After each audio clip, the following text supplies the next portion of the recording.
আসসালামু আলাইকুম, স্বাগত জানাচ্ছি আরটিভির দুপুরের সংবাদে। আপনাদের সঙ্গে রয়েছি আমি হাবিবা আফরোজ। শোকাবহ আগস্টের প্রথম দিন আজ। 1975-এর এই মাসেই স্বাধীন বাংলাদেশকে খামচে ধরেছিল কালো এক থাবা। 15 আগস্টের কালো রাতে সর্বকালের শ্রেষ্ঠ বাঙালি জাতির পিতা বঙ্গবন্ধু শেখ মুজিবুর রহমানকে সপরিবারে হত্যা করে সেনাবাহিনীর কিছু কুচক্রী বঙ্গবন্ধুকে হত্যার মধ্য দিয়ে স্বাধীন বাংলাদেশকে অকার্যকর রাষ্ট্রে পরিণত করতে চেয়েছিল স্বাধীনতার সার্বভৌমত্বের শত্রুরা। শোকাবহ আগস্টের কথা জানাচ্ছেন মারুফ রাজা। গুলি চালাবার চেষ্টা করো না, ভালো হবে না। 7 কোটি মানুষকে তাবা রাখতে পারবো না। 7.5 কোটি বাঙালির হয়ে দীর্ঘ 23 বছরের শোষণ বঞ্চনার জবাব সেদিন এভাবেই দিয়েছিলেন বঙ্গবন্ধু। 18 মিনিটের ঐতিহাসিক ভাষণেই রচিত হয় স্বাধীনতার স্বপ্নগাথা। এরপর সদ্য স্বাধীন হওয়া ছোট্ট বাংলাদেশ যখন একটু একটু করে স্বনির্ভরতার স্বপ্ন দেখা শুরু করে, ঠিক তখনই দেশ বিরোধী কিছু চক্র থমকে দেয় সেই স্বপ্নযাত্রা।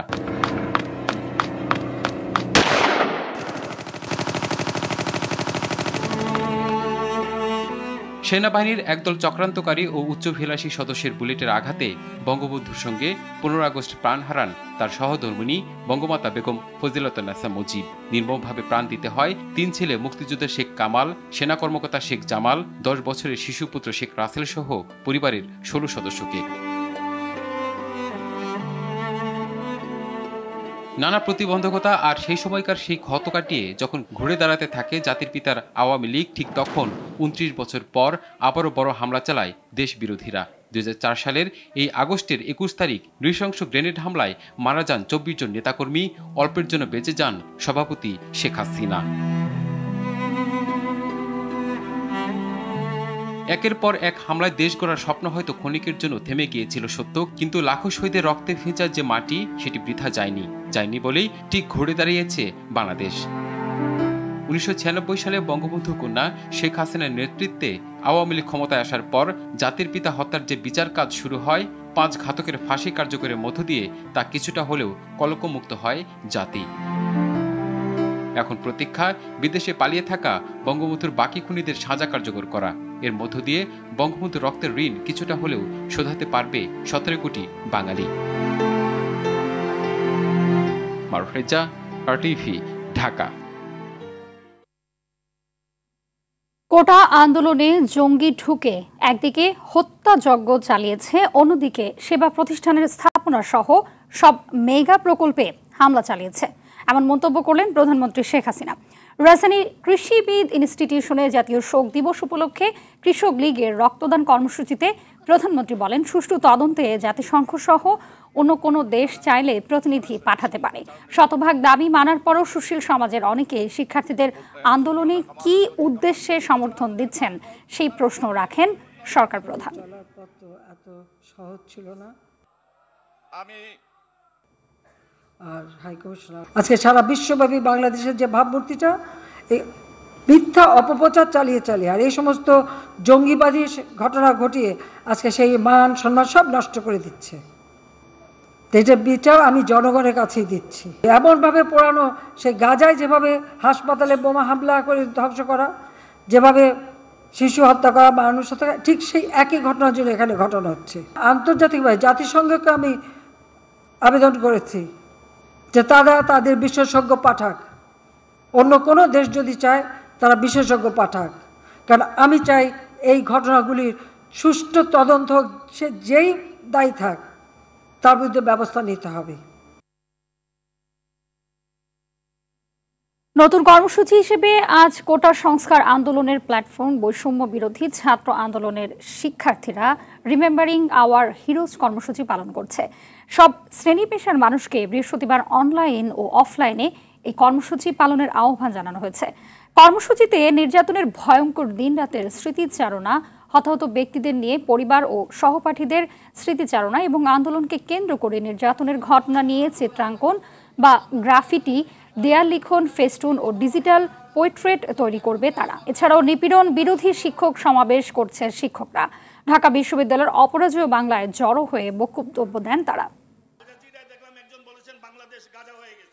আমার শিক্ষক, আমি ক্যাম্পাসে ঢুকবো, আমার ছাত্র ক্যাম্পাসে ঢুকবো, পুলিশ হ্যারাস করছে, ঢুকতে দিচ্ছে না। এটা কোন দেশ? নিজেকে শিক্ষক হিসেবে পরিচয় দিতে চাই না। আমি এসেছি এখানে মানুষ হিসেবে। আমি কার জন্য দাঁড়িয়েছি?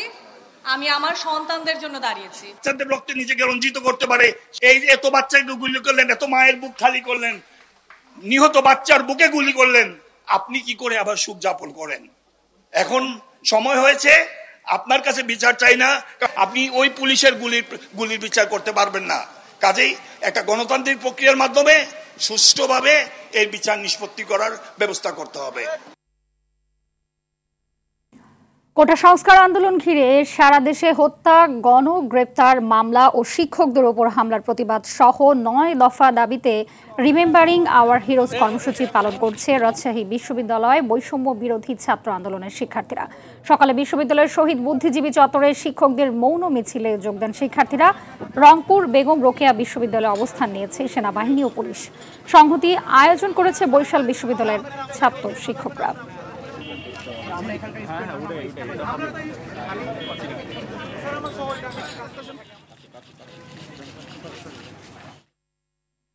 ডিবি হেফাজতে থাকা 6 সমন্বয়কারীকে ছেড়ে দিয়েছে মহানগর গোয়েন্দা পুলিশ। এই বিষয়ে ডিবি কার্যালয় থেকে সরাসরি যুক্ত হচ্ছেন সহকর্মী ইকবাল। অনেক জানাবেন যে সমন্বয়কে ছেড়ে দেওয়ার বিষয়ে আইন শৃঙ্খলা বাহিনীর সদস্যরা কি বলছেন এবং এ বিষয়ে বিস্তারিত কি তথ্য রয়েছে আপনার কাছে?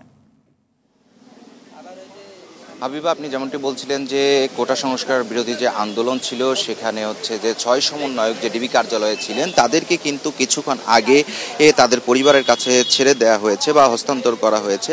আপনি যতটুকু একটু যদি বলে রাখি, গত শুক্রবার তাদেরকে কিন্তু ডিবি কার্যালয়ে নিয়ে আসা হয়। তখন কিন্তু ডিবির পক্ষ থেকে জানানো হয়েছিল যে তারা নিরাপত্তাহীনতায় ভুগছেন, এই কারণে তাদেরকে ডিবি হেফাজতে নেওয়া হয়েছে। তারা যখন তাদের যে নিরাপত্তার বিষয়টি নিয়ে ঝুঁকিমুক্ত মনে করবেন তখন তাদের ছেড়ে দেওয়া হবে।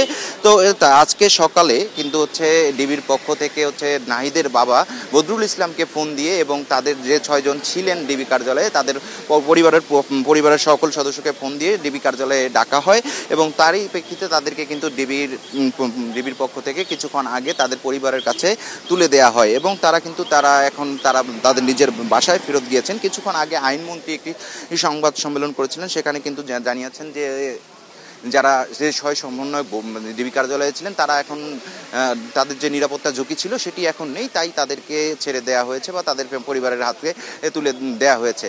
তো এই ছিল আমার কাছে ডিবি কার্যালয় থেকে সবশেষ অবস্থা।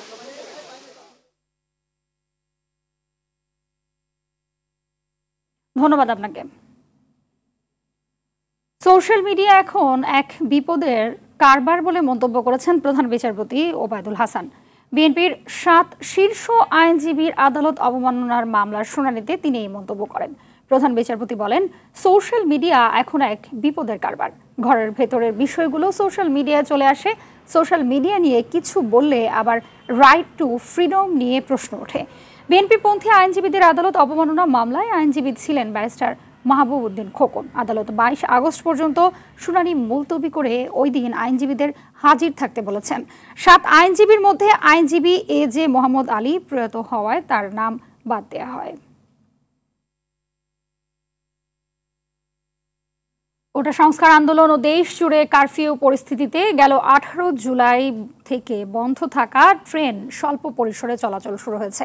সকালে কমলাপুর রেলওয়ে স্টেশন থেকে শুধু লোকাল ও কমিউটার ট্রেন চলতে দেখা যায়। ঢাকা থেকে টাঙ্গাইল, ব্রাহ্মণবাড়িয়া, গাজীপুরের মতন কাছাকাছি দূরত্বে ট্রেন চলাচল করছে। নিরাপত্তায় কাজ করছে রেলওয়ে পুলিশ। এছাড়াও রাজধানী জুড়ে বেড়েছে গণপরিবহন চলাচল। কিছু কিছু রাস্তায় দেখা যায় যানবাহনের অতিরিক্ত চাপ।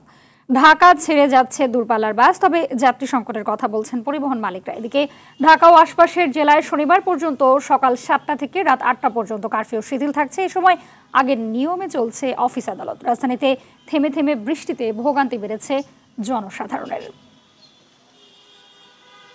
রাতে জানছি যে ট্রেন চলবে, তা কম্পিউটারে যাবো, তো কম্পিউটার তো আর পাইলাম না। এখন আর ট্রেন নাই, বিকাল 4টার আগে কোনো ট্রেন নাই। আমরা যাবো জামালপুর, তাইসা দেখি যে জামালপুরে ট্রেন চলে গেছে, এখন আবার বিকাল 3টায় আসছি। তো গেছে মাসে 10 তারিখে বেড়াইতে আসছি, এসে আটকা পড়ছি।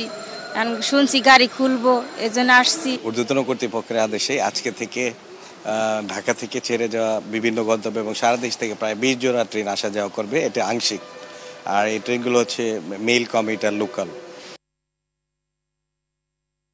জামায়াত শিবিরকে নিষিদ্ধের প্রস্তাবনা পর্যালোচনার পর স্বরাষ্ট্র মন্ত্রণালয়ে পাঠানো হয়েছে। কিছুক্ষণের মধ্যেই প্রজ্ঞাপন জারি হবে বলে জানিয়েছেন আইনমন্ত্রী আনিসুল হক।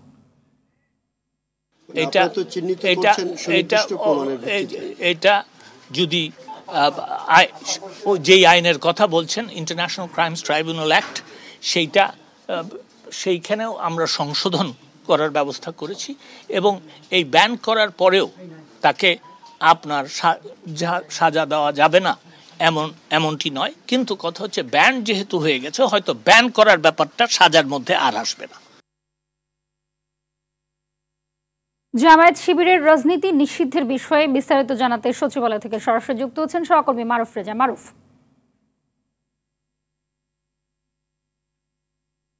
মারুফ শুনতে পাচ্ছেন আমাদেরকে? মারুফ, জানাবেন যে জামায়াত শিবিরের রাজনীতি নিষিদ্ধের বিষয়ে বিস্তারিত কি তথ্য রয়েছে আপনার কাছে?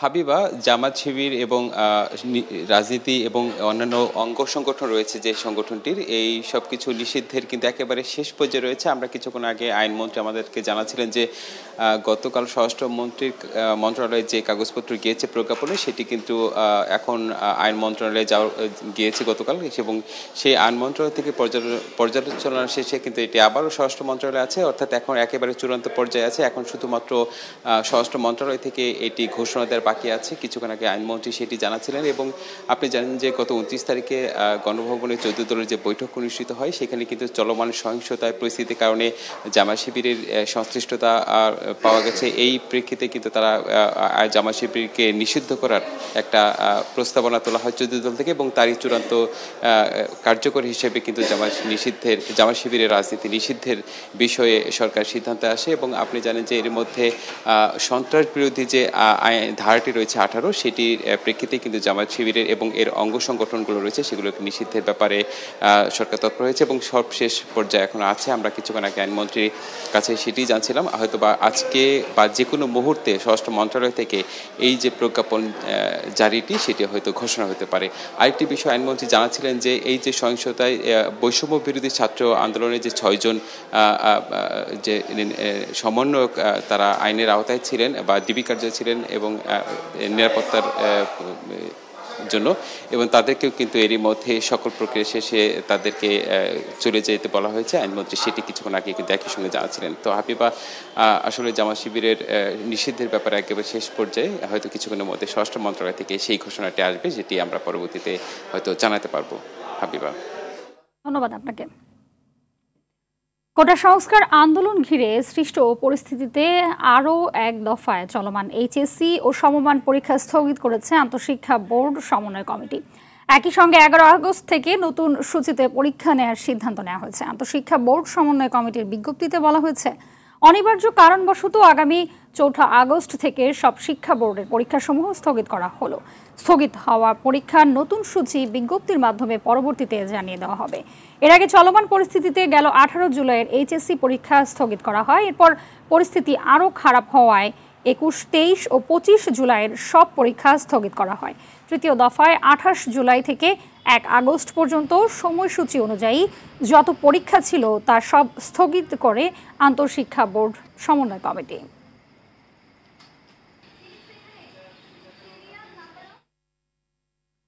আন্দোলনকারীদের মিছিলে জঙ্গি গোষ্ঠী অনুপ্রবেশ করে খুব কাছ থেকে গুলি করেছে বলে অভিযোগ করেছেন আওয়ামী লীগের সাধারণ সম্পাদক ওবায়দুল কাদের। নিরাপদ কাউকে হয়রানি না করার জন্য আইনশৃঙ্খলা বাহিনীর প্রতিও আহ্বান জানিয়েছেন আওয়ামী লীগের সাধারণ সম্পাদক। কারীদের মিছিলে জঙ্গি গোষ্ঠী অনুপ্রবেশ করে খুব কাছে থেকে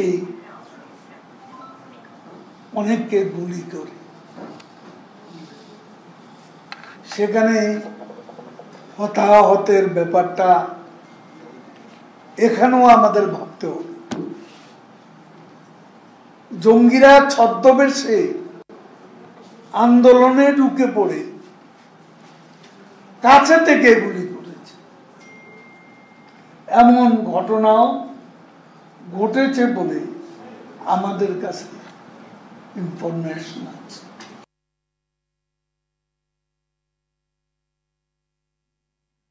সাম্প্রতিক সহিংসতায় টেলিকম ও আইসিটি খাতে প্রায় 18,000 কোটি টাকার ক্ষতির পাশাপাশি কর্মসংস্থানের ঝুঁকিও তৈরি হয়েছে বলে জানিয়েছেন আইসিটি প্রতিমন্ত্রী জুনায়েদ আহমেদ পলক। দুপুরে সচিবালয়ে আইসিটি সংশ্লিষ্ট প্রতিষ্ঠান ও সংগঠনের সাথে বৈঠকে চলমান সংকট কাটিয়ে উঠতে নানা উদ্যোগ নেওয়ার কথাও জানান প্রতিমন্ত্রী।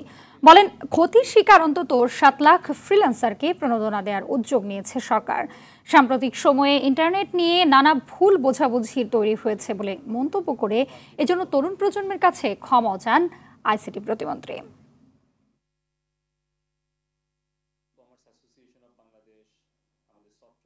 যাতে বাংলাদেশে ইন্টারনেট কখনোই সম্পূর্ণ ব্যাহত না হয়, তার জন্য আমাদের যারা ব্যবসায়িক নেতৃবৃন্দ আছেন তাদের পরামর্শ আমরা গ্রহণ করেছি এবং আমাদের ছাত্রছাত্রী, আমাদের সন্তান, আমাদের ছাত্রছাত্রী যারা ভবিষ্যৎ বাংলাদেশের কর্ণধার, তাদের সাথে আমাদের যে একটা ভুল বুঝাবুঝি বা দূরত্ব তৈরি হয়েছে, এটা আমরা যেভাবেই হোক তাদের কাছে আমরা দুঃখ প্রকাশ করছি। যেভাবেই হোক যেই পরিস্থিতিটা সৃষ্টি হয়েছে এটা অনাকাঙ্ক্ষিত। ইউরোপীয় ইউনিয়নের পররাষ্ট্র বিষয়ক সেক্রেটারি জেনারেল স্টেফানো সানিনো বলেছেন, ইইউ বাংলাদেশের সঙ্গে রয়েছে, সংকট উত্তরণেও তারা সহযোগিতা করবে। বেলজিয়ামের রাজধানী ব্রাসেলসের ইউরোপিয়ান এক্সটার্নাল অ্যাকশন সার্ভিসে পররাষ্ট্রমন্ত্রী ডক্টর হাসান মাহমুদের সঙ্গে সাক্ষাতে তিনি এ প্রত্যয় ব্যক্ত করেন। বৈঠকে পররাষ্ট্রমন্ত্রী 2018 সালে সরকারের কোটা বাতিলের সিদ্ধান্ত, সাম্প্রতিক সময়ে রিট ও সর্বোচ্চ আদালতের রায় সহ ঘটনা প্রবাহ বিস্তারিত তুলে ধরেন। হাসান মাহমুদ জানান, দুর্বৃত্তরা অসৎ উদ্দেশ্যে শিক্ষার্থীদের আন্দোলনকে ব্যবহার করে দেশে অরাজকতা সৃষ্টি, ভাঙচুর, অগ্নিসংযোগ সহ বিভিন্ন অনৈতিক কর্মকাণ্ড করেছে।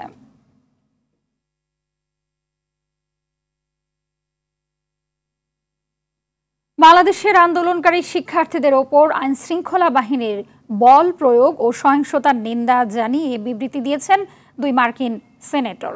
মঙ্গলবার ওয়াশিংটন থেকে প্রকাশিত এক বিবৃতিতে দেশটির পার্লামেন্টের উচ্চ কক্ষের সদস্য ও foreign relations committee chair Ben Cardin এবং কোরি বুকার বাংলাদেশের সাম্প্রতিক পরিস্থিতি নিয়ে জানান, শান্তিপূর্ণ সমাবেশ ও বিক্ষোভ করার অধিকার গণতান্ত্রিক সমাজের অন্যতম ভিত্তি। তাই বিক্ষোভকারীদের অধিকারের প্রতি শ্রদ্ধাশীল হয়ে তাদের অভিযোগগুলো আন্তরিকতার সঙ্গে বিবেচনার আহ্বান জানান তারা। এছাড়াও নিরাপত্তা বাহিনীর মানবাধিকার লঙ্ঘনের ঘটনায় জরুরি ভিত্তিতে স্বাধীন ও নিরপেক্ষ তদন্তের আহ্বান জানিয়েছেন যুক্তরাষ্ট্রের এই 2 সিনেটর। মৌসুমী বায়ুর প্রভাবে চট্টগ্রামে সকাল থেকে ভারী বৃষ্টি হচ্ছে। এতে জলাবদ্ধতা ও পাহাড় ধসের আশঙ্কা তৈরি হয়েছে। নগরীর বেশ কিছু স্থানে পানিতে তলিয়ে গেছে রাস্তাঘাট। সবচেয়ে বেশি দুর্ভোগে পড়েন অফিসগামীরা। নগরীর 2 নম্বর গেট, রহমাননগর, খুলশী রেলগেট, ওয়্যারলেস মোড়, আগ্রাবাদ, হালিশহর, চকবাজার সহ বিভিন্ন স্থানে জলাবদ্ধতার সৃষ্টি হয়। এদিকে আজ দিনভর চট্টগ্রামে ভারী বৃষ্টির পূর্বাভাস দিয়েছে আবহাওয়া অধিদপ্তর। বেলা 11টা পর্যন্ত চট্টগ্রামে 127 মিলিমিটার বৃষ্টিপাত রেকর্ড করা হয়েছে। ভারী বৃষ্টিতে চট্টগ্রামের পাহাড়ি এলাকার কোথাও কোথাও ভূমিধসের আশঙ্কাও রয়েছে। টানা বৃষ্টি ও পাহাড়ি ঢলে বান্দরবানের নাইখংছড়ি উপজেলার ঘুমধুম ইউনিয়নের নিম্নাঞ্চল প্লাবিত হয়েছে। পানিবন্দী হয়ে পড়েছে 2 শতাধিক পরিবার। এদিকে পাহাড় ধসে বান্দরবান থানচির সড়ক যোগাযোগ বিচ্ছিন্ন হয়ে পড়েছে। মাটিগুলো কতগুলো উঠাই, বৃষ্টি বাদল আসলে এগুলো আবার বৃষ্টিতে দুই আবার ইয়েতে পড়ে, এইভাবে চলে আর কি। অতিরিক্ত বৃষ্টি হওয়ার কারণে পানি উপর উঠে বাসার মধ্যে ঢুকতেছে, এই সোফা খাটের উপরও ভিজে গেছে। রাস্তা ভাঙ্গা ছোট হয়ে গেছে, ওখান থেকে আমাদের চলাচল করতে অসুবিধা হয়ে যাচ্ছে, গাড়িগুলো পার করতে পারতেছে না, আমরা আতঙ্কের মধ্যে আছি। ড্রাইভার গুলো এখানে পানিবন্দিতে বাড়ির ঘরের কোনো খবর নিতে পারতেছে না, কেহ ছেলেবেলে কানতেছে, খবর করছে, মোবাইলের বিচ্ছিন্ন যোগাযোগ পর্যন্ত বিচ্ছিন্ন। দর্শক, চট্টগ্রাম থেকে জলাবদ্ধতার বিষয়ে জানাতে সরাসরি যোগ দিচ্ছেন সহকর্মী সাইফুল মাহমুদ। সাইফুল, জানাবেন যে জলাবদ্ধতার কারণে নগরবাসী কতটা দুর্ভোগ পোহাচ্ছে? জি হাবিবা, যেমনটি বলেছেন, আসলে গতকাল রাত থেকে কিন্তু ভারী বৃষ্টিপাত শুরু হয়েছে। সকাল 11টা পর্যন্ত কিন্তু আবহাওয়া অধিদপ্তর জানিয়েছেন 127 মিলিমিটার বৃষ্টিপাত তারা রেকর্ড করেছেন। এই মুহূর্তে যদি বলি, আসলে জলাবদ্ধতা থেকে কিছুটা স্বস্তি পাচ্ছে চট্টগ্রামের মানুষ, যেহেতু সাগরের এই মুহূর্তে জোয়ার নাই, সেজন্য কিন্তু পানি নামতে শুরু করেছে, অনেকটা পানি নেমে গেছে বললেই চলে। চট্টগ্রামের যেই নিম্নাঞ্চলগুলো আছে সেগুলো কিন্তু সকাল 1টা পর্যন্ত কিন্তু বেলা 1টা পর্যন্ত কিন্তু আসলে পানি ছিল, এবং সেজন্য কিন্তু নগরবাসী খুবই কষ্ট পেয়েছে। যারা বিশেষ করে সকালবেলা যারা অফিস যাত্রী ছিল তারা কিন্তু খুবই ভুক্তভোগিতে পড়েছেন। অনেকে বের হতে পারেনি, অনেকে যদি বের হয়ে থাকেন তাও কিন্তু দ্বিগুণ ভাড়া দিয়ে অফিস আদালতে যেতে হয়েছে। তবে এই মুহূর্তে কিন্তু চট্টগ্রাম নগরীর চকবাজার, কাঁচাবাজার এলাকাতে কিন্তু পানি রয়েছে, এবং চক সুপার মার্কেট যেটি, সেখানে কিন্তু একেবারে সিলিং পর্যন্ত ফ্যানের যে উপরের সিলিং ফ্যান আছে সেই ফ্যান পর্যন্ত কিন্তু পানি ঢুকেছে মার্কেটটিতে, এবং মার্কেটটিতে প্রচুর ক্ষয়ক্ষতি হয়েছে বলে তারা দাবি করেছেন। তবে এই জলাবদ্ধতা থেকে কবে নাগাদ মুক্তি পাবে এটা কিন্তু কেউ বলতে পারেনি। এক সময় কিন্তু সিটি কর্পোরেশন এবং সিডিএ একে অপরকে দোষারোপ করতো এই জলাবদ্ধতার কারণে, কিন্তু পরবর্তীতে গত 3 মাস আগে সিডিএ নতুন চেয়ারম্যান আসার পরে উনি ঘোষণা দিয়েছেন সিটি কর্পোরেশনের সাথে মিলেমিশে জলাবদ্ধতা প্রকল্পে কাজ করবেন। তবে এই 5,000 কোটি টাকার জলাবদ্ধতা প্রকল্পের কোনো সুফল জনগণ কিন্তু এখনো পাচ্ছে না। কবে নাগাদ আসলে এটা থেকে মুক্তি পাবে সেটাও বুঝে যাচ্ছে না। তবে আরেকটা বিষয় জানিয়ে রাখি, সেটি হচ্ছে যে ভারী বৃষ্টিতে কোথাও কোথাও পাহাড় ধসের সংখ্যা রয়েছে, এই জন্য জেলা প্রশাসনের পক্ষ থেকে কিন্তু মাইকিং করা হয়েছে, এবং যারা পাহাড়ের পাদদেশে বসবাস করে তাদেরকে সরিয়ে যেতে বলা হয়েছে, তাদেরকে আশ্রয় কেন্দ্রগুলিতে আশ্রয় নেওয়ার জন্য বলা হয়েছে। সিটি কর্পোরেশনের পক্ষ থেকে মাইকিং করা হচ্ছে। তবে সিটি কর্পোরেশনের কর্মীরা দাবি করেছেন তারা কিন্তু মাঠে ময়দানে আছেন, যেখানে নালা আছে সেই নালা তারা পরিষ্কার করছেন বলে তারা দাবি করছেন। তবে এখনো পর্যন্ত কিন্তু সেরকম কোনো কিছু আমরা দেখিনি, যদিও সিটি কর্পোরেশন দাবি করে থাকে। সঙ্গেই থাকুন আপনি আমাদের, পরবর্তীতে আবার নিশ্চয়ই আপনার কাছ থেকে আপডেট জানতে পারবো। ধন্যবাদ। জাপানি শিশু জেসমিন মালিকাকে নিয়ে বছরে অন্তত 2বার বাংলাদেশে আসতে হবে মা এরিকো নাকানোকে। এ সময় আসা যাওয়া ও থাকার খরচ বহন করতে হবে বাবা ইমরান শরীফকে। বৃহস্পতিবার হাইকোর্টের রায়ের বিরুদ্ধে দুই পক্ষের লিভ টু আপিলের অনুমতি দিয়ে এমন আদেশ দেন প্রধান বিচারপতির নেতৃত্বাধীন আপিল বেঞ্চ। অন্তর্বর্তীকালীন এ আদেশে আরও বলা হয়, বাবা মা দুজনেই তাদের জিম্মায় থাকা মেয়েদের নিয়ে ঘুরতে যেতে পারবেন। এছাড়াও সপ্তাহে একবার 3 বোন ভিডিও কলে কথা বলবে, এবং সেটি কোনো পক্ষ অনলাইনে প্রকাশ করতে পারবে না। জানাবো ন্যাশনাল লাইফ ইন্স্যুরেন্স আন্তর্জাতিক সংবাদ। মালয়েশিয়ার জোহর রাজ্যে 3 দিনের বাংলাদেশি সহ 110 অভিবাসীকে আটক করেছে ইমিগ্রেশন বিভাগ। 28 জুলাই থেকে 30 জুলাই পর্যন্ত এই অভিযান পরিচালনা করে রাজ্যের অভিবাসন বিভাগ। দেশটির ইমিগ্রেশন বিভাগ জানায়, রাজ্যে বৈধ অনুমতি ছাড়াই অবস্থান করা বিদেশিদের আটক করার পাশাপাশি একজন স্থানীয় নিয়োগকর্তাকেও আটক করা হয়েছে। তাদের মধ্যে Bangladesh, Indonesia, Philippines, Pakistan, Myanmar, Cambodia, Bharat ও নেপালের নাগরিক রয়েছে, বয়স 17 থেকে 65 বছরের মধ্যে।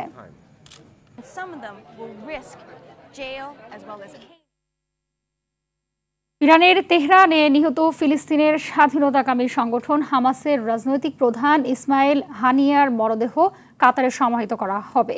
হামাসের বরাত দিয়ে খবর জানায় আল জাজিরা।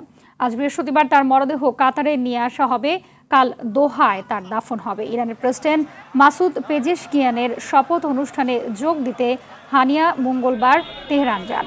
কয়েক ঘন্টা পরেই তাকে বিমান হামলা চালিয়ে হত্যা করা হয়। পরবর্তীতে ইরানের রেভলিউশনারি গার্ড তার মৃত্যুর তথ্য নিশ্চিত করে।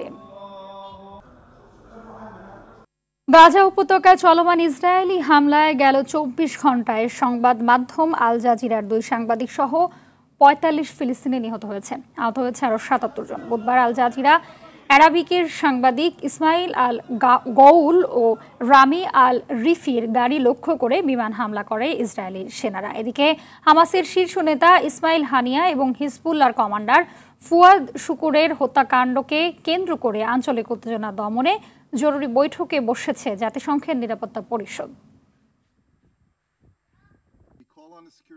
দর্শক, এই মুহূর্তে সচিবালয়ে কথা বলছেন তথ্য প্রতিমন্ত্রী মোহাম্মদ এ আরাফাত। আমরা সরাসরি চলে যাচ্ছি সেখানে।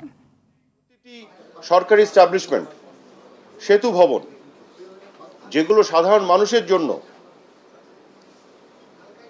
কাজ করে, আপনি দেখেন যে টোল প্লাজাগুলো আজকে এক্সপ্রেসওয়ে বন্ধ, মেট্রো রেল বন্ধ, আজকে মানুষ ভুক্তভোগী, জ্যাম হচ্ছে।